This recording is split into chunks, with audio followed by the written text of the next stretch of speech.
maalintuu dhimanaya Abu Dar cidla cad buu kaligii ku dhintay meesha ribda la yidhaahdo xaaskiisii buu u yeedhay isagoo sankaraada way ku dul oyday markaasuu ku yidhi maxaad loo yeesaa markaasay ku tidhi kaama maarmi karo kuma maydhi karo kuma aasi karo mara kafan kuu noqotana kuma halkaa u bax tuurkaa u bax buu ka yidhi safar jamaaca muuminiina soo mari doontee kuwaaba aniga i aasi doonee iigu yeedh buu ka yidhi markaasay ku tidhi xaggee dad aan ka arkaa bay tidhi xaggee dadka soo maraan xilligan jidka xaajigii xajka ka noqonayna uu go'ay haddee toole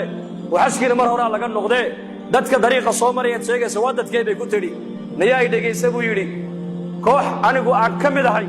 annagoo maskiidka dhex fadhin oo xalaqad fadhina ayuu nebigu nagu soo baxo wuxuu yidhi mid baa iniga mida ininka keligii cidlo ku dhimani doona keligii buu cidlo ku dhimani doonaa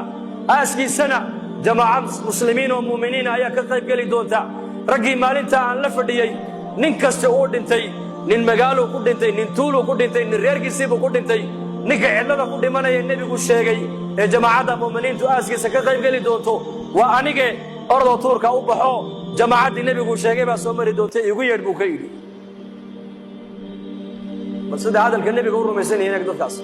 muslimiinta maanta adduunyada joogta iyo muslimiinta qarniga caalamka joogtay farqiga inoo dhexeeya waa yaqiin khabarka nebi maxamed ay ka maqleen ayay boqol iyo ku rumaysnaayeen boqol ninkii nebigu uu sheegay buu yidhi waa aniga ee cidlada ku dhimanaya raggii kaloo dhan way wada dhinteen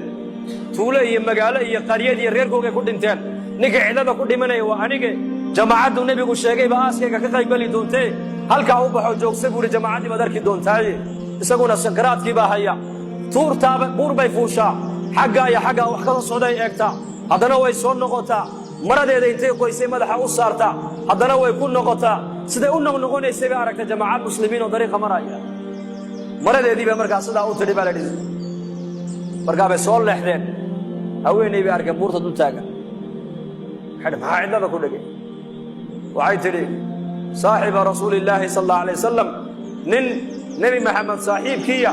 ayaa cidladaa ku dhimanaya kaalayo ila aasa bay ku tidhi markaasay idhahdeen oo waayo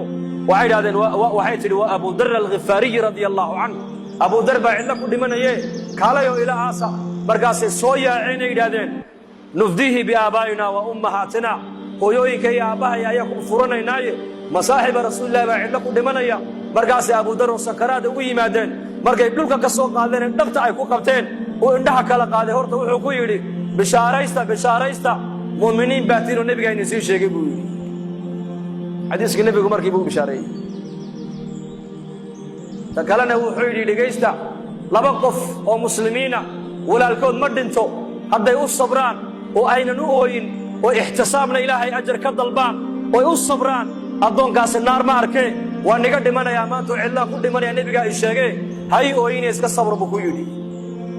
arrinka saddexaadee nii sheeg waxa weeyaan mara kafan igu filan haddaan haysto iyadaa kafan layga dhigi lahaa laakiin ma haysto xaaskayguna mara kafan igu filan hadday haysana maradaabaa kafan layga dhigi lahaa iyaduna ma haysatee idhegaysta walaalahayo raggiina meeshaa maraya dowladda islaamka nin u soo shaqeeya hadduu inigu jiro dharka uu sitaa aniga kafan ha iga dhigini buuhi kafan ugama barin dharkaas muxuu dhowrayaa xaaraantuu ka dhowrayaa jirhkiisa inay taabato diin buu wataa taqwad buu wataa iimaan buu wataa zaad buu wataa zaadkaa uu aakhiro la tegaayo inuu ka boorooba ayuu diidan yahay